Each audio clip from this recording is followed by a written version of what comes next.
নমস্কাৰ বন্ধুসকল, জংকি ট্ৰেডাৰ চেনেলটোলৈ আপোনালোক সকলোকে স্বাগতম জনালোঁ। আজি 11 তাৰিখ 7 মাহ 2023 চন, যিহেতু আজি মংগলবাৰ। আপোনালোকে দেখিলে যোৱাকালি মই যি ধৰণে আপোনালোকক ছাপোৰ্ট ৰেজিষ্টেঞ্চ দিছিলোঁ, যদি আপোনালোকে চায় যে ক'ৰ পৰা কেনেকৈ কি আৰম্ভ হ'ল, মই আপোনালোকক যোৱাকালি যি দিছিলোঁ এইটোতো আজিৰ কাৰণে বনোৱা হ'ল। যোৱাকালি য'ত দিছিলোঁ তাৰ পৰাই মাৰ্কেটখন ওপৰলৈ গৈছিলে আৰু ঠিক তেনেদৰে মই এটা ট্ৰেড লৈছিলোঁ। ট্ৰেড লোৱাৰ পিছত আমাৰ এই ৰেজিষ্টেঞ্চলৈ মাৰ্কেট গ'ল আৰু যোৱাকালিৰ আজি সেম ৰেজিষ্টেঞ্চে আছে, যিহেতু মই চেঞ্জ কৰা নাই একো। তাৰ পিছতে পুনৰ মাৰ্কেটখন এক পক্ষত তললৈ আহিলে অলপমান ৰিট্ৰেচমেণ্ট ল'লে। তাৰ পৰা আকৌ কিয় তললৈ আহিলে, তাৰ পৰা যদি আমি কিয় তললৈ আহে চাবলৈ যাওঁ, আপোনালোকে এই বস্তুটো দেখিব। এইটো আছিলে আপোনাৰ 7 জুলাইৰ যি ক্লজিং, সেই ক্লজিঙত মাৰ্কেটে তলৰ পৰা গৈ ৰেজিষ্টেঞ্চ ল'লে আৰু ৰেজিষ্টেঞ্চ লোৱাৰ বাবে মাৰ্কেটখন তললৈ আহিলে। তললৈ অহাৰ পিছত আজি আপোনালোকে দেখিলে যে মাৰ্কেট গেপ আপ অ'পেন হৈছে। গেপ আপ অ'পেন হোৱাৰ পিছত আপুনি কি কৰিব, মই কি কৰিম আৰু এনেকুৱা ধৰণৰ মাৰ্কেটত আমি কেনেধৰণে কাম কৰিম। আপোনালোকক মই এদিন এটা ষ্ট্ৰেটেজি আপোনালোকক শিকাইছিলোঁ যে ইনচাইড বাৰ। আপোনালোকে দেখিলেনে, এইটো এটা ডাঙৰ বিগ বাৰ কেণ্ডেল টাইপ, মানে ডাঙৰ কেণ্ডেল হয়। ডাঙৰ কেণ্ডেলৰ মাজত এটা সৰু কেণ্ডেল সোমাই আছে। আপোনালোকে দেখিছেনে, এই বডিৰ ভিতৰত এই বডিটো সোমাই আছে। যেতিয়াই মই 5 মিনিটৰ চাৰ্ট লগাইছোঁ, যেতিয়াই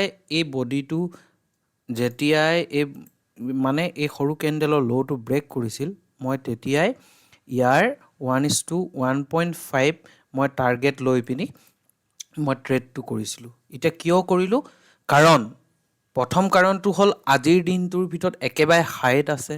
2 নম্বৰ কথাটো হ'ল মোৰ যি ৰিস্ক, সেই ৰিস্কটো মাত্ৰ 44 পইণ্টছ, মানে ৰিস্ক কম।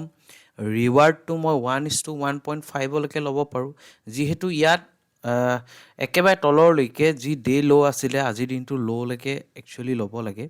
কিন্তু যিহেতু মই অলপমান ৰিস্কটো ল' হোৱাৰ বাবে মাত্ৰ 44 পইণ্টছ হ'লে মোৰ অপশ্যনত মই যিহেতু ATM ট্ৰেড কৰিছোঁ, সেইবাবে যদি মোৰ লছ হয় কিমান পইণ্টৰ হ'ব, 22 পইণ্ট। আৰু মই সেই 22 পইণ্টটো মই 10 লটৰ ঠাইত আজি 20 লট মাৰি দিলোঁ, কাৰণ মোৰ ৰিস্কটো কম। আৰু ৰিস্ক কম হ'লে মই ৰিৱাৰ্ডো বৰ বেছি বিশেষ, যিহেতু ইয়াৰ অপশ্যন ট্ৰেডিং হয়, ইয়াত আমি ইমান ৰিৱাৰ্ড বিচাৰি যাব নোৱাৰোঁ। সেইবাবে মই আজি 20 লট মাৰি দিলোঁ। আৰু কেনেধৰণৰ কি হ'ল মই আপোনাক দেখাব বিচাৰোঁ। এইটো আপোনালোকে দেখিছে, মই আষ্ট্ৰা ট্ৰেডিঙত এইকেইদিন ট্ৰেড কৰি আছোঁ। ইয়াত মই বিচৰা অলপ ফেচিলিটি পোৱাৰ বাবে মই এইটো ইউজ কৰি চাইছোঁ, কেনেকুৱা হয় কি হয়। মই আপোনালোকক একাউণ্টটো দেখাই দিছোঁ। মই লট চাইজ 25, কোৱান্টিটি 20, মানে লটছত 20 লট মাৰিছিলোঁ। প্ৰথমতে বাই কৰিছিলোঁ 229 টকাত বাই কৰিলোঁ, আৰু আপোনালোকে দেখিলে যে মই পুনৰ চেল কৰিলোঁ 277ত চেল কৰিলোঁ। আৰু আজিৰ দিনটোৰ অভাৰঅল M2M কিমান, 23,855 টকা, মানে আজিৰ দিনটোত অভাৰঅল প্ৰফিট হ'ল 23,855 টকা। আৰু কিয় কৰিলোঁ ট্ৰেডটো মই আকৌ এবাৰ আপোনালোকক বুজাই দিছোঁ যে যদি আপুনি চায় আজিৰ দিনটোৰ হাইট আছে, হাইট গৈ ইনচাইড বাৰ কেণ্ডেল, এই ডাঙৰ কেণ্ডেলটোৰ ভিতৰত সৰু এটা কেণ্ডেল বনাইছে, ইয়াৰ ল'টো ব্ৰেক কৰিছে, আৰু মই কি কৰিম, চেল কৰিম। ইয়াৰ চেণ্টিমেণ্ট সম্পূৰ্ণ বেৰিছ আছিল সেইটো সময়ত, আৰু ইয়াৰ চেণ্টিমেণ্ট চাই মই ট্ৰেডটো চেল কৰিলোঁ আৰু এটা সুন্দৰ প্ৰফিট পালোঁ। আৰু খুব সোনকালে মই মোৰ আজিৰ দিনটো সামৰণি মাৰিলোঁ। আৰু এটা কথা, যিসকলে ভাবিছে যে ট্ৰেডিং কৰিম, কিন্তু আপোনালোকক মই এটা কথা ইয়াৰ জৰিয়তে ক'ব বিচাৰোঁ, ট্ৰেডিং আপোনালোকে কৰক, কিন্তু খুব কম লটেৰে প্ৰেক্টিছ কৰক। মই নিজে 1 লটৰে এবছৰ কৰিছিলোঁ। আপোনালোকে যদি পাৰে খুব কমেও 6 মাহ যদি 1 লটে কৰে, আপুনি মাৰ্কেটৰ সকলো বস্তু বুজি পাব।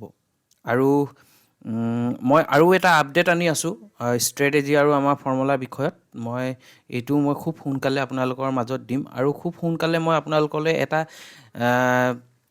ষ্ট্ৰেটেজি আনি আছোঁ আমাৰ এই চেনেলটোত। আপোনালোকে যদি ভিডিঅ'বিলাক ভালদৰে চাই, যদি লাইক কৰে, তেনেহ'লে মই আপোনালোকক সেই ষ্ট্ৰেটেজিটো আপোনালোকৰ মাজলৈ আনি দিম। ধন্যবাদ। আজিৰ দিনটো ইমানটা সামৰিলোঁ। আপোনালোকৰ দিনটো শুভ হওক।